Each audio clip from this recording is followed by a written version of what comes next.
Horror कहानियां थी। रहस्यमयी गर्भ।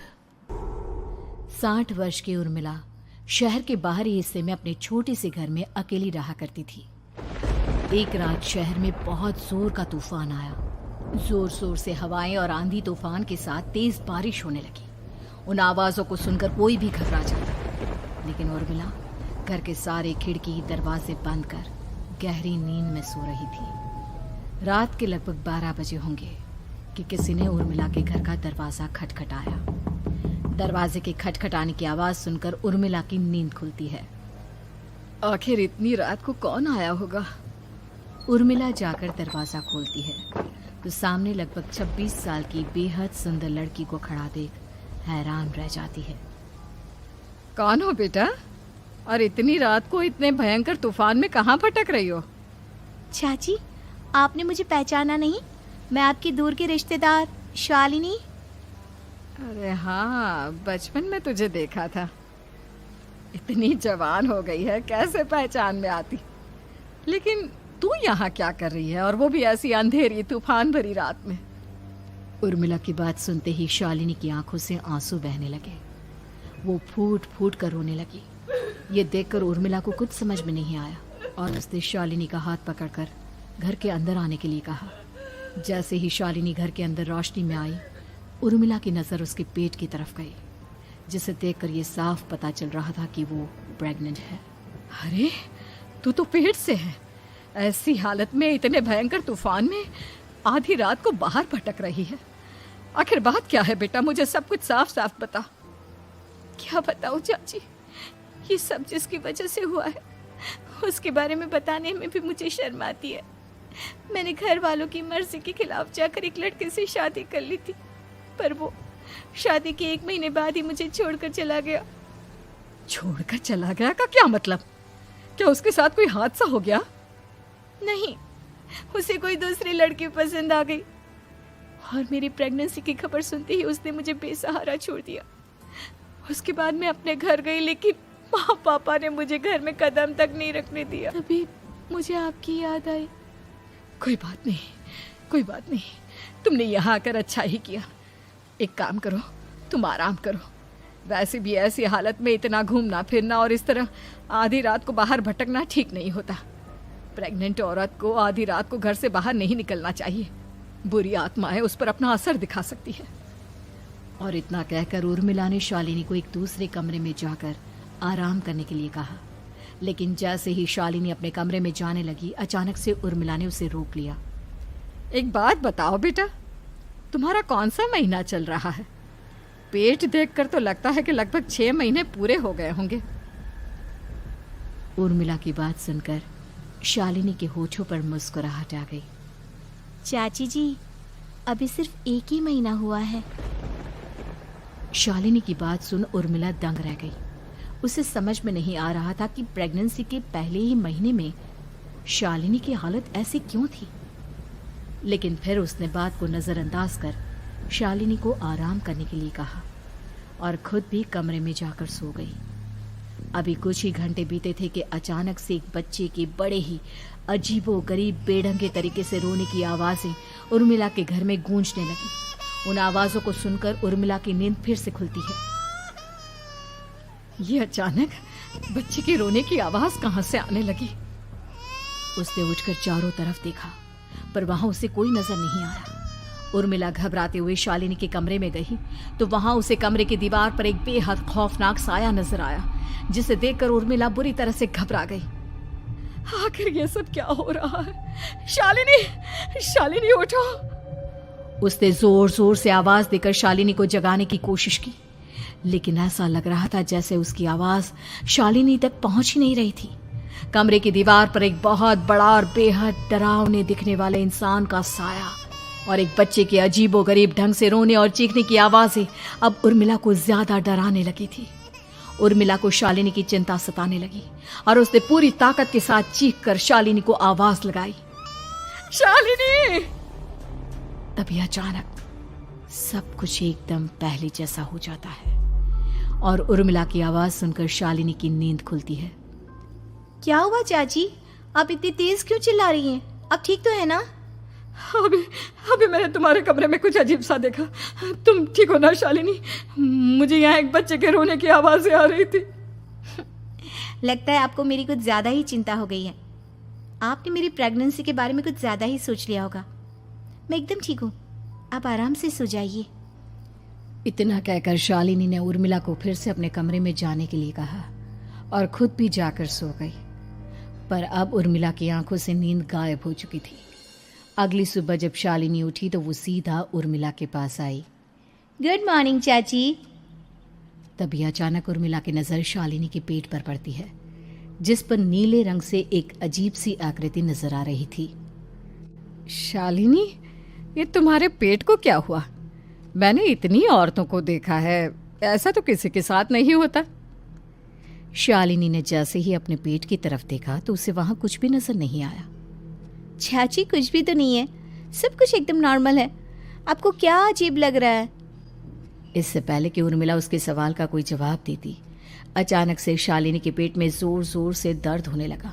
वो बुरी तरह दर्द से तड़पने लगी। चाची, चाची।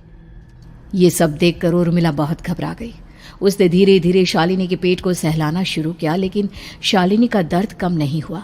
उर्मिला जाकर रसोई से पानी का गिलास लेकर आई और शालिनी को पानी पिलाने की कोशिश करने लगी। ले बेटा, पानी पी ले, तुझे आराम मिलेगा। ले ले। नहीं चाची, मुझे बहुत तेज दर्द हो रहा है। अरे थोड़ा पी ले बेटा।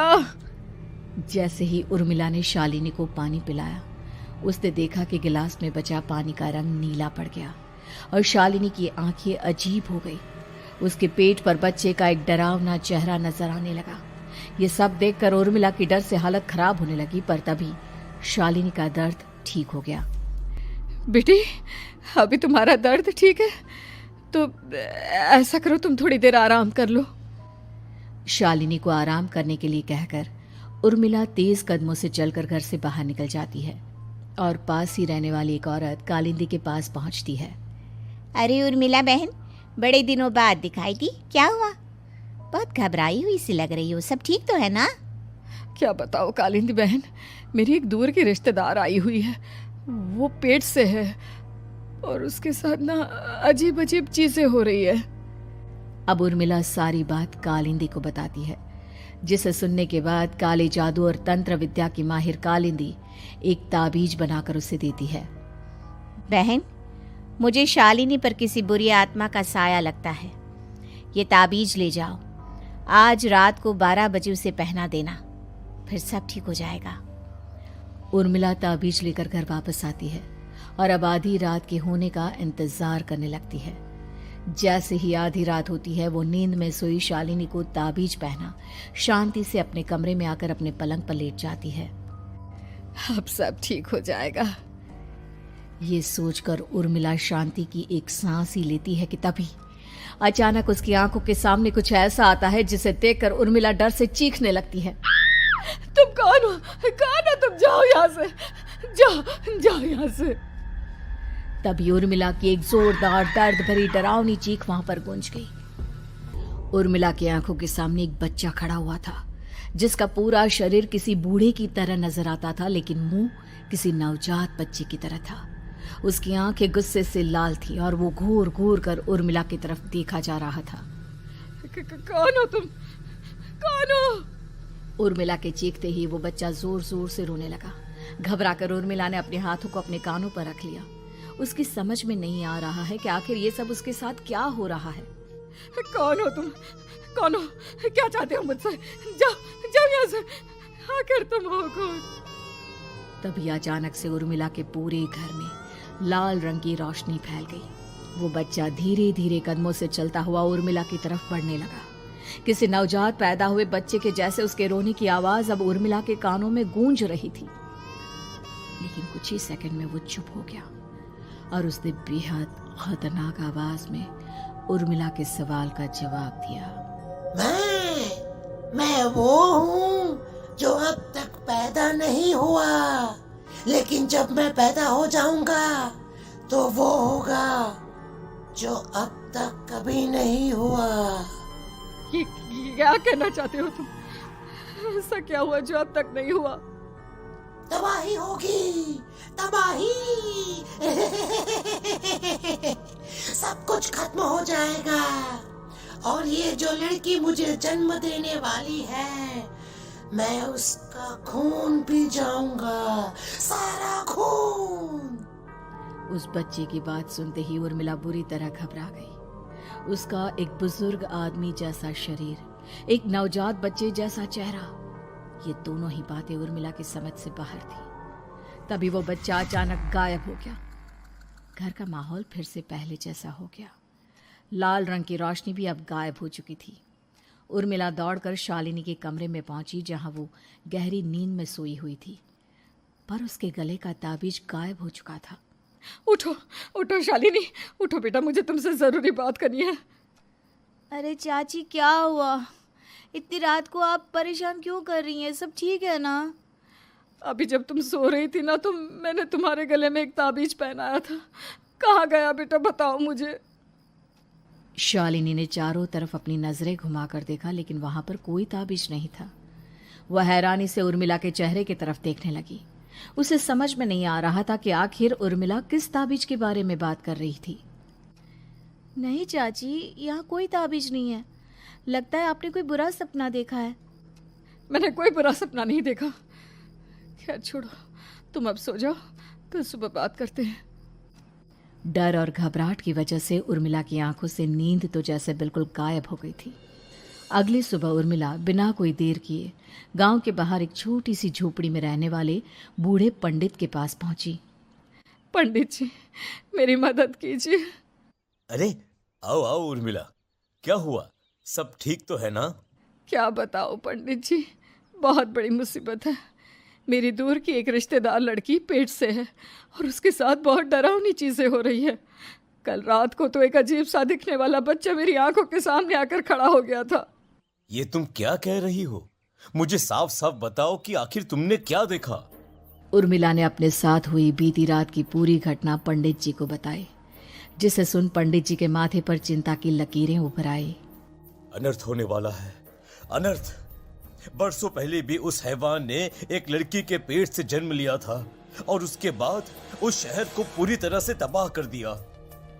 कैसी विपदा पंडित जी, कैसे बात कर रहे हैं आप? बताइए मुझे, और इसका उपाय क्या है? इसका उपाय तो है, लेकिन बहुत कठिन है। हो सकता है कि उस उपाय को करने के दौरान तुम्हारी जान भी चली जाए। मुझे मेरी जान की कोई परवाह नहीं, पर आप जिस तबाही के बारे में बात कर रहे हैं, बस वो नहीं होनी चाहिए। लाखों लोगों की जान बचाने के लिए मैं कुछ भी करूंगी। तो ठीक है, मेरी बात ध्यान से सुनो। बरसों पहले एक भयानक तांत्रिक ने अपनी तंत्र क्रिया के जरिए एक मासूम लड़की के साथ रिश्ता बनाकर उसके पेट से जन्म लिया था। इस तरह से वो अपने जैसे लोगों की संख्या इस दुनिया में बढ़ाना चाहता था। आपके कहने का मतलब है कि शालिनी के पेट से भी उस शैतान को जन्म लेना है, इसलिए उसने उसके साथ ये सब किया है। ठीक पहचाना तुमने। अब मैं तुम्हें एक ऐसा सिंदूर दूंगा जिसे तुम्हें ले जाकर उस लड़की के पेट पर लगाना होगा। क्या ऐसा करने से सब कुछ ठीक हो जाएगा? नहीं उर्मिला, ये सब इतना आसान नहीं। उस लड़की के पेट पर सिंदूर लगाने के बाद तुम्हें उसका पेट काटकर उस हैवान को बाहर निकालना होगा। नहीं पंडित जी, मैं ये सब नहीं कर सकती। मैं भला एक जिंदा लड़की के पेट को अपने हाथों से कैसे काट सकती हूँ? अगर तुमने ऐसा नहीं किया तो कुछ ही दिनों में वो हैवान उस लड़की के शरीर से जन्म लेगा और उसके शरीर के सारे खून को पीकर अपनी ताकत को बढ़ाएगा। उसके बाद वो धीरे धीरे इस पूरे शहर को तबाह कर देगा। यहाँ पर कोई जिंदा नहीं बचेगा। लेकिन अगर मैं उसके पेट को काट दूंगी तो क्या वो जिंदा बच पाएगी? अगर शालिनी को कुछ हो गया तो, अगर उसकी मृत्यु हो गई तो? ऐसा कुछ नहीं होगा उर्मिला, तुम्हें अपने मन को पक्का करके ये काम करना ही होगा। सिंदूर लेने के बाद उर्मिला झोपड़ी से बाहर निकलने ही वाली थी कि तभी पंडित जी ने उसे पीछे से आवाज देकर रोका। उर्मिला, उस लड़की का पेट काटकर हैवान को बाहर निकालना ही काफी नहीं होगा। तुम्हें ध्यान रखना होगा कि ये सब करते हुए उस बच्चे का जो आधा बूढ़े का शरीर है उस पर सिंदूर की एक बूंद भी ना लगने पाए, क्योंकि अगर ऐसा हुआ तो वो तुम्हें और बाकी सबको कच्चा खा जाएगा। पंडित जी की बात सुन उर्मिला की आंखें फटी रह गई और उसके शरीर में डर की लहर दौड़ गई। फिर भी उसने हिम्मत की। ठीक है पंडित जी, मैं पूरी कोशिश करूंगी कि मैं उस हैवान को वहीं के वहीं खत्म कर पाऊं। इसके बाद उर्मिला तेज कदमों के साथ घर वापस आती है। दिन बीतता है, रात का अंधेरा छाने लगता है। शालिनी खाना खाकर सोने चली जाती है और उर्मिला लगातार उसके गहरी नींद में सो जाने का इंतजार करने लगती है, जिसके बाद उर्मिला दबे कदमों से शालिनी के कमरे में पहुंच गई। मुझे ये करना ही होगा। अब उर्मिला ने धीरे धीरे शालिनी के पेट पर पंडित जी का दिया सिंदूर लगाना शुरू किया।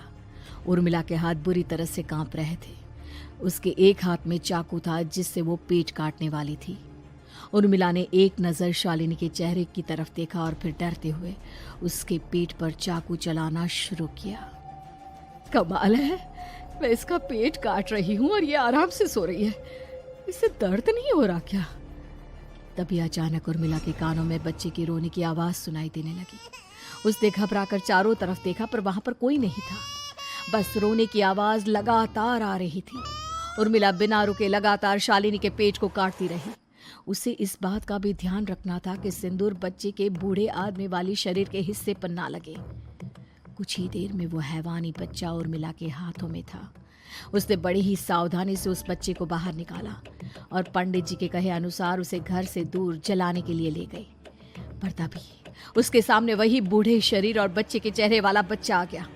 अपनी गोद में और सामने भी बच्चे को देखकर उर्मिला हैरान रह गई।